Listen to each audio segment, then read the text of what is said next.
ഇതുവരെ ഉറങ്ങിയില്ലേ? മണി 1 കഴിഞ്ഞു. കുറച്ച് വർക്ക് ചെയ്യാണ്ടായിരുന്നു. അച്ഛൻ കിടക്കണില്ലേ? കിടന്നു. ഉറക്കം വരണില്ല. ഈയിടെയായിട്ട് ഉറക്കം കുറവാ. കണ്ണാ, വയസ്സ് 70 കഴിഞ്ഞു. പുറമേ കാണുന്ന ധൈര്യമൊന്നും ഉള്ളിലില്ല. ഞാൻ ചില ദുർനിമിത്തങ്ങളൊക്കെ കണ്ടു. ഇപ്പൊ നടന്ന ഈ സംഭവം കൂടെ കേട്ടപ്പോ ആണും പെണ്ണുമായിട്ട് ആകെ ഒന്നേ ഉള്ളൂ. അത് ഒരുപാട് പ്രായശ്ചിത്തവും പരിഹാരവും ചെയ്തുണ്ടായത്. ആപത്തും അപകടങ്ങളൊക്കെ ആർക്കാ സംഭവിക്കാത്തത്? പല അപകടങ്ങളിൽ നിന്ന് അച്ഛൻ രക്ഷപ്പെട്ട കഥ അച്ഛൻ തന്നെയോട് പറഞ്ഞിട്ടില്ലേ? അതൊന്നും എന്റെ സാമർഥ്യം കൊണ്ടല്ല, ഒക്കെ ആ ശിവപുരത്തപ്പന്റെ കാരുണ്യം. അല്ലാണ്ടെന്താ? അങ്ങനെ ഒരു അച്ഛന്റെ അനുഗ്രഹം മകനുണ്ടെങ്കിൽ ഏതാപത്തിൽ നിന്നും ഈ മകനും രക്ഷപ്പെടില്ലേ?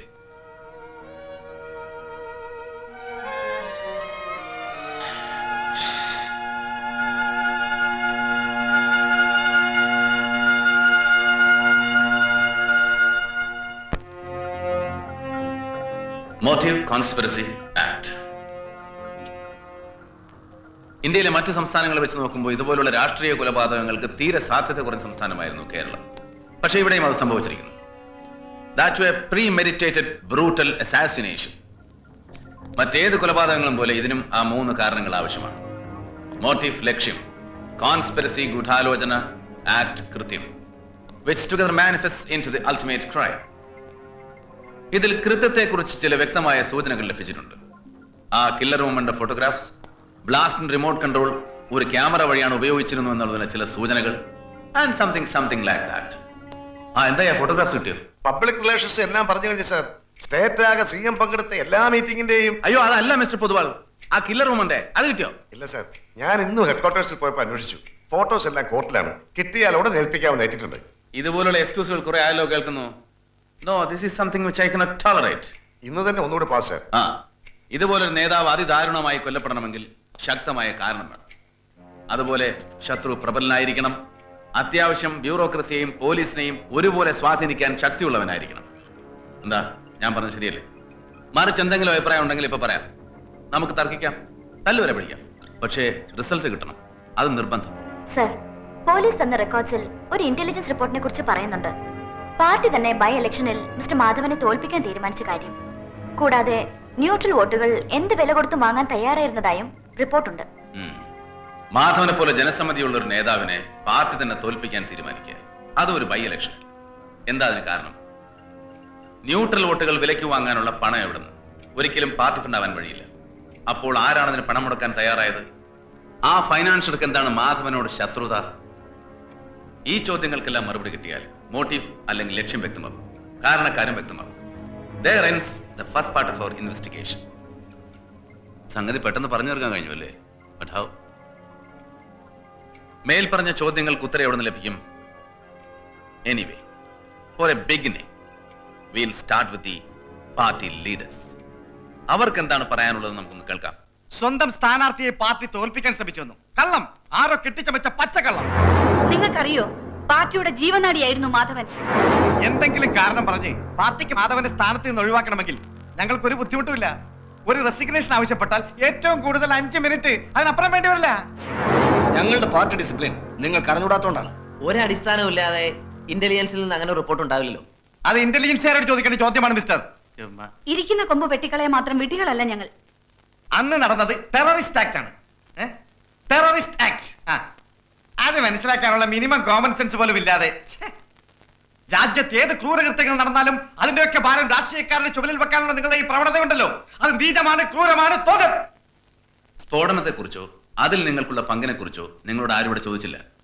ഇലക്ഷനിൽ അദ്ദേഹത്തെ തോൽപ്പിക്കാൻ ശ്രമിച്ചിരുന്നോ? That was the question. നേതാവ് എന്തിനാ എഴുതാപ്പുറം വായിച്ചത്? ഉള്ളിൽ ഭയമുള്ളത് കൊണ്ടോ അതോ കുറ്റബോധം? നിങ്ങൾക്ക് എങ്ങനെ മനസ്സിലായി അതൊരു ടെററിസ്റ്റ് ആക്ട് ആണെന്ന്? പറയണേ മിസ്റ്റർ. നേതാവേ, ഇവരാള് വേറെയാ, ഞങ്ങളെ പോലെ അല്ല. ചോദിച്ച ചോദ്യത്തിന് ശരിയായ ഉത്തരം കിട്ടാതെ വിടില്ല. കിടന്ന് ചെലമ്പേണ്ട പൊതുവാളെ. ഇത് കഴിഞ്ഞ് ഇവരൊക്കെ ഡൽഹിക്ക് പോകും. പഴയ യൂണിഫോം ഇട്ട് ഇവിടെ നടക്കേണ്ടവനാ. അറിയാമോ ഞങ്ങൾ ശരിക്കും? കണ്ണുരുട്ടിയാൽ ഭയപ്പെടുന്നൊരു കാലമുണ്ടായിരുന്നു. ഇനി അത് ചെലവാകില്ല. ഇവരുടെ കൂടെ കൂടിയെ പറ്റിയല്ലേ പോലീസിന്റെ വില ഞാൻ അറിയുന്നത്. ഇനി ആ പരിപ്പ് വേവില്ല നേതാവേ.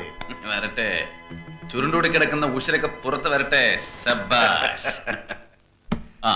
ഓർക്കാപ്പുറത്തെ ചില ചോദ്യങ്ങൾ മർമ്മത്ത് കൊള്ളുമ്പോ ആർക്കായാലും ഉത്തരം കിട്ടും. തെളിവുകളുമായി ഞങ്ങൾ വീണ്ടും വരും. അപ്പോ ഈ ഛർദ്ദിച്ചു വെച്ചതൊക്കെ നേതാവിനെ തിരിച്ചെടുക്കേണ്ടി വരും.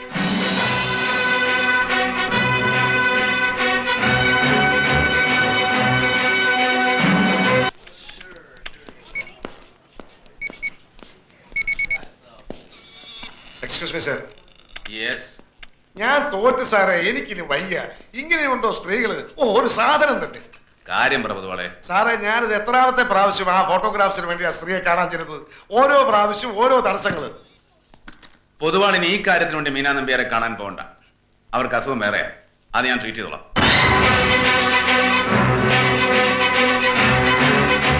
Excuse me. Give me that photographs. പറഞ്ഞു കേട്ടില്ലേ? ആ ഫോട്ടോഗ്രാഫ്സിന് തരാം. അത് തരുന്നതിന് മുമ്പ് കുറച്ച് ഫോർമാലിറ്റീസ് ഒക്കെ ഉണ്ട്. കോടതിയിൽ നിന്ന് കിട്ടിയതല്ലേ ഉള്ളൂ. ഡെസ്പാച്ചിൽ നമ്പർ ഇട്ടങ്ങ് എത്തിക്കോളൂ. ഡെസ്പാച്ചും പേച്ചൊന്നും എനിക്ക് കേൾക്കണ്ട. അങ്ങനെ പറഞ്ഞാൽ എങ്ങനെയാ സാർ? സർക്കാർ തന്നോട് ആരും ചോദിച്ചില്ലല്ലോ. തലയും പാലും ഒരുമിച്ച് ആടണ്ട. So you won't give it. അതിനുള്ള മറുപടിയാ ഇയാൾ പറഞ്ഞത്. ആരെങ്കിലും അധ്വാനിച്ച് കഷ്ടപ്പെട്ടുണ്ടാക്കിയ തെളിവ് കിട്ടിയിട്ട് വേണമായിരിക്കും സ്വയം ഞെളിയാൻ. നാണല്ലേ മിസ്റ്റർ നിങ്ങൾക്ക്? ലുക്ക്, ഈ നിമിഷം വരെ നിങ്ങളുടെ റാങ്കിനും സ്ഥാനത്തിനും യോജിച്ച രീതിയിൽ ഞാൻ പെരുമാറിയിട്ടുള്ളൂ. And I expect back also. അല്ലാതെ ഒരു ജാതി മനുഷ്യനെ ആക്കുന്ന രീതിയിലുള്ള മുഷ്ക് കാണിക്കാനാണ് ഭാവമെങ്കിൽ ഐ എം സോറി, എനിക്ക് എന്നെ മറക്കേണ്ടി വരും. വെരട്ടി പേടിപ്പിക്കണോ? അത് ഇവിടെ നടക്കില്ല. ആ ഫോട്ടോഗ്രാഫ്സ് എടുക്കാനാ പറഞ്ഞ. I want it right now.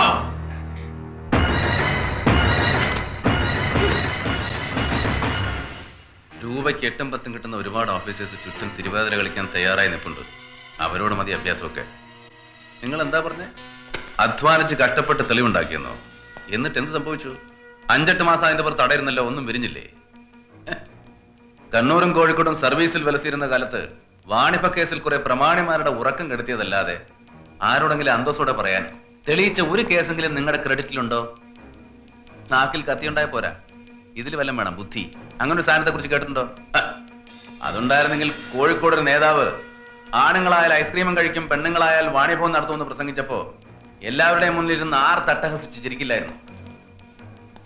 തുല്യത വേണമെന്ന് മുദ്രാവാക്യം മുഴക്കിയിട്ട് കാര്യമില്ല. അതിനുള്ള യോഗ്യത കൂടി സമ്പാദിക്കണം. Mind it.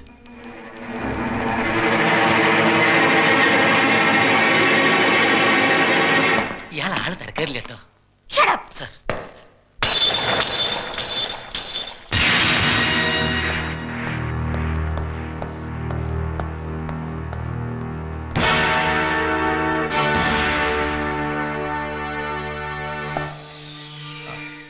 ഈ ഫോട്ടോഗ്രാഫ്സിനെ കുറിച്ച് മിസ്റ്റർ ഭരത്തിന് ചില സംശയങ്ങളുണ്ട്.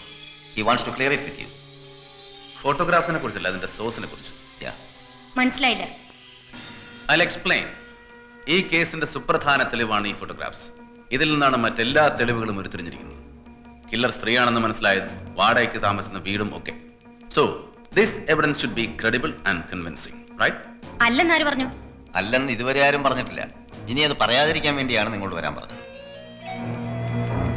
ഇതുവരെ നിങ്ങളാണല്ലോ ഈ കേസ് ഇൻവെസ്റ്റിഗേറ്റ് ചെയ്തത്. So your opinion will have A better say. ഈ ഫോട്ടോഗ്രാഫ്സ് എടുത്ത ക്യാമറ യാദൃച്ഛികമായി കിട്ടിയതാണെങ്കിൽ മാത്രമേ അതിന് ജനുവിറ്റി ഉള്ളൂ. ഒന്നുകൂടെ വ്യക്തമായിട്ട് പറയുകയാണെങ്കിൽ, മീറ്റിംഗിൽ പങ്കെടുത്ത ആരോ ഒരാൾ തന്റെ ക്യാമറ ഉപയോഗിച്ച് കുറെ സ്റ്റിൽസ് എടുത്തു. തുടർന്ന് നടന്ന സ്ഫോടനത്തിന്റെ ബഹളത്തിനിടയ്ക്ക് ക്യാമറ എങ്ങനെ നഷ്ടപ്പെട്ടു. അടുത്ത ദിവസം സംഭവ സ്ഥലത്ത് നിന്നും പോലീസ് ഈ ക്യാമറ കണ്ടെടുക്കുന്നു. അതിൽ നിന്ന് കിട്ടിയ ഫോട്ടോഗ്രാഫ്സ് പിന്നീട് ഈ കേസിന്റെ പിവറ്റൽ ക്ലൂ ആയി മാറുന്നു. അതിനൊരു വിശ്വസനീയതയുണ്ട്, റൈറ്റ്? ആയിരിക്കാം. പക്ഷേ പിന്നീട് ആ കളഞ്ഞു കിട്ടിയ ക്യാമറയുടെ ചിത്രവും മറ്റും എല്ലാ പ്രമുഖ പത്രങ്ങളിലും ടിവിയിലും പല പ്രാവശ്യം വന്നു. എന്നിട്ടും അതിന്റെ ഉടമസ്ഥൻ ആ ക്യാമറ അന്വേഷിച്ച് നിങ്ങളെ സമീപിച്ചിട്ടുണ്ടോ? ഇല്ല. There lies the ambiguity. Why? എന്തുകൊണ്ട് അതിന്റെ അവകാശം അന്വേഷിച്ചു വന്നില്ല? പ്രത്യേകിച്ചും വലിയ റിവാർഡുകൾ വരെ കിട്ടാൻ സാധ്യതയുള്ള ഒരു തെളിവിന് താൻ കാരണമായെന്നറിയുമ്പോൾ ആരായാലും അന്വേഷിച്ചു വരില്ലേ? അങ്ങനെയൊന്നും നിർബന്ധമില്ല. അയാൾ വരാത്തതിന് പല കാരണങ്ങളും ഉണ്ടാവാം. Who is bothered about it? ഈ തെളിവ് മറ്റു പല തെളിവുകൾക്കും കാരണമായി. അന്വേഷിച്ചപ്പോ അതൊക്കെ സത്യമാണെന്ന് ബോധ്യമായി. That is most important and I was satisfied. നിങ്ങൾക്ക് മറിച്ച് വല്ലതും തോന്നുന്നുണ്ടെങ്കിൽ that's your headache. തലയിലൊക്കെ ഒരുപാടുള്ള ആളല്ലേ, അന്വേഷിച്ച് കണ്ടുപിടിച്ചാ മതി. നിങ്ങൾ എന്തോ തെറ്റിദ്ധരിച്ച് സംസാരിക്കുകയാണ്. ചോദ്യം വ്യക്തമായില്ലെങ്കിൽ ഐ വിൽ എക്സ്പ്ലെയിൻ അഗൈൻ. ഒരു എക്സ്പ്ലനേഷൻ എനിക്ക് കേൾക്കണ്ട. എന്നെ ഇവിടെ വരുത്തിയത് എന്തിനാണെന്ന് എനിക്കറിയാം. എന്റെ സുപ്പീരിയറുടെ മുന്നിൽ വെച്ച് എന്നെ തേജോവധം ചെയ്യണം. കഴിവ് കെട്ടവളാണെന്ന് വരുത്തി തീർക്കണം. What stupid are you talking? നിങ്ങളോട് വരാൻ പറഞ്ഞത് മിസ്റ്റർ ഭരതിന്റെ സംശയങ്ങൾക്ക് മറുപടി പറയാനാണ്, അല്ലാതെ അയാളെ ഇൻസൾട്ട് ചെയ്യാനല്ല. ഇൻസൾട്ട് ചെയ്തിട്ടുണ്ടെങ്കിൽ അതിന് തക്കതായ കാരണങ്ങളുണ്ട്. ഈ ഫോട്ടോഗ്രാഫ്സ് വാങ്ങാൻ ഇയാൾ എന്റെ ഓഫീസിൽ വന്നപ്പോൾ നടത്തിയ പ്രകടനം സാറ് കണ്ടില്ലല്ലോ. അതുപോലെ ഒരിക്കൽ കൂടി നിന്ന് തരുമെന്ന് ആരും കരുതണ്ട.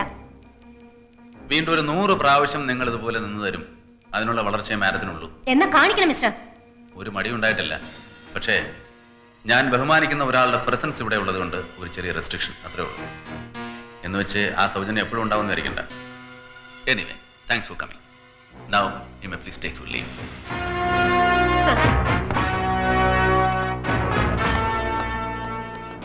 ഞാനിത് പ്രതീക്ഷിച്ചിരുന്നു. അതുകൊണ്ട് ഇവരെ വിളിപ്പിക്കാമെന്ന് സാർ പറഞ്ഞപ്പോ ഞാനൊന്നും മടിച്ചത്. Sorry mister Bharath, I will deal her officially. എന്തിന്? അതിന്റെ ഒന്നും ആവശ്യമില്ല. ഞാനതൊക്കെ എപ്പോഴേ മറന്നു. സത്യം പറഞ്ഞാൽ എനിക്ക് അവരുടെ സഹതാപം മാത്രമേ ഉള്ളൂ. Anyway, that chapter is over. Now let me tell my conclusions about this piece of evidence. ഇതൊരു നാച്ചുറൽ എവിഡൻസ് ആയി കാണാൻ എനിക്ക് ബുദ്ധിമുട്ടുണ്ട്. വൈ? It lacks transparency. ഇതിന് സുതാര്യതയില്ല. പിന്നെ ഈ തെളിവിനെ കുറിച്ച് ഭരതിന്റെ അഭിപ്രായം എന്താണ്? ഈ ഫോട്ടോഗ്രാഫ്സ് എടുത്ത ക്യാമറ യാദൃച്ഛികമായി നഷ്ടപ്പെട്ടതല്ല, ആരോ കരുതി കൂട്ടി ഉപേക്ഷിച്ചതാണ്. എന്തിന്? ഒന്നുകിൽ അന്വേഷകന്റെ അറ്റൻഷനെ യാഥാർത്ഥ്യത്തിൽ നിന്ന് തിരിപ്പിക്കാൻ വേണ്ടി, അല്ലെങ്കിൽ കാര്യമായി എന്തോ തെറ്റിദ്ധരിപ്പിക്കാൻ വേണ്ടി. തെറ്റിദ്ധരിപ്പിക്കാന്ന് വെച്ചാൽ what you mean by it? യഥാർത്ഥ കൊലയാളി മറ്റൊരാളും ഈ സ്ത്രീ അയാളുടെ ഡെമ്മിയുമാണെങ്കിൽ നമ്മുടെ ധാരണ തെറ്റിദ്ധാരണയാവില്ലേ?